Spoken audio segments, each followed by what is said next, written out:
Namaste, Javins. Myself, Javin Dr. Barkha Khurana. Today, we'll be talking about nerve injury, which is a part of your human physiology. See, in previous lectures, we have already discussed about neurons. Then, the connective tissue layers are epineurium, perineurium, and endoneurium of the nerve.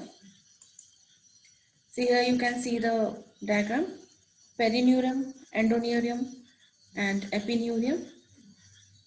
These are the Schwann cells, myelin sheath, axon. This is the structure of neuron. Now there are different types of nerves: cranial nerves, spinal nerves, myelinated and non-myelinated nerves. The cranial nerves are motor, sensory, and mixed. Motor means which are responsible for movements, which supply the muscles. Sensory means which carry the sensations. And mixed are the nerves which have both the functions of motor and sensory. Then we have spinal nerves, sympathetic and parasympathetic. Then we have myelinated and non-myelinated fibers. Myelinated fibers means which have the myelin sheath covering, whereas the non-myelinated fibers or the nerves are the nerves which does not have any covering of myelin sheath. Then we have nerve fibers: A alpha, A beta, A delta, C fibers. A alpha are the largest fibers. They have a very fast conduction and they are responsible for fine touch and position. A beta fibers are responsible for proprioception. A delta for sharp pain. C fibers for slow pain. Now we will be classifying the nerve injury, which is based on the damage sustained by the nerve components, nerve functionality, and the ability for spontaneous recovery. We can also classify the nerve injury according to etiology, that is classified into Sedown's and Sunderland's classification, then anatomic, SAMI's, histological, and one is also based on the time of onset. Etiological classification has mechanical injury, crush compression injury, laceration, stretch, high velocity trauma, cold injury, iatrogenic, infectious.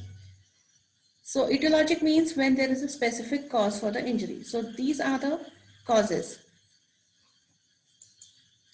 This is the Sedown classification: neuropraxia, axonotmesis, and neuromesis. In neuropraxia, there is just a compression of the nerve. In axonotmesis, the axon is intact, just the sheath is injured. And in neuromesis, there is complete injury to the nerve. These are the features given. Motor loss is complete in all the three classifications. Sensory loss, neuropraxia has partial sparing. In axonotmesis and neuromesis, there is complete sensory loss, and so on. If we talk about recovery, in neuropraxia, it's just a compression. That's why the rate of recovery is good, prognosis is good. In axonotmesis, it is 1 mm per day. And in neuromesis, again, the recovery is 1 mm per day, but it is always incomplete. See, here is the classification. You can see.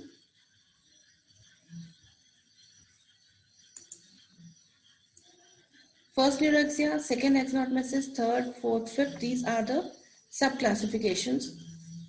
The recovery is complete in first neuropraxia and second axonotmesis, partial in third, and none in fourth and fifth neuromesis. If we talk about surgery, first and second axonotmesis does not require any surgery. Fourth and fifth require nerve repair or nerve graft or nerve transfer.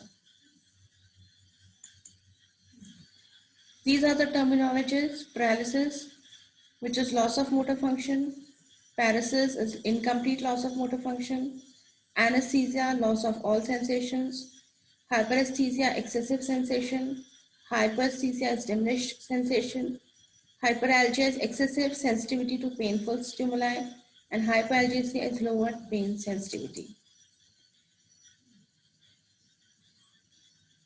So Now we will talk about pathophysiology of nerve injury. We will discuss about segmental demyelination, which is the selective dissolution of the myelin sheath segment and is characterized by slowing of conduction velocity as nerve impulses travel along the denervated nerve, demyelinated nerve, associated with minor neuropraxia injury of the axon. So when there is little demyelination, that is injury to the myelin sheath, the conduction velocity is decreased because myelin sheath helps in faster conduction, and it is generally associated with minor neuropraxia injury to the axons. Now we'll discuss about Wallerian degeneration. It is a process that results when a nerve fiber is cut or crushed and the axon is separated from the cell body and it degenerates distal to the injury. So this is known as anterograde or orthograde degeneration. Here in this diagram you can see the distal part starts degenerating and this is known as anterograde degeneration.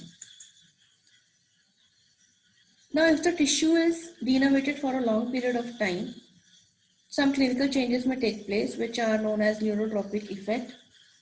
In skeletal muscles, it may lead to flaccid paralysis, atrophy and lack of muscle tone. The skin and mucosa may appear cold, dry and inelastic. There may be poor healing. The skin may become scaly and cracked. Now the normal regeneration will start occurring at the coaptation site, at the site of injury. There will be clearance of debris, that is the injured and the dead tissues. This is done by macrophages and Schwann cells, and sprouting of nerve occurs from proximal axon and growth cones by cell elongation. Here you can see the diagram. This is the injury. Here all the debris is collected. The Schwann cells and the macrophages start eating up this debris and sprouting takes place at the level of axon. And when the whole of the tube, this axonal tube becomes a ghost tube, that means that nothing is left here. So this is all in nerve injury with Wallerian degeneration. I hope you understood this session, and if any doubts, you can post a comment.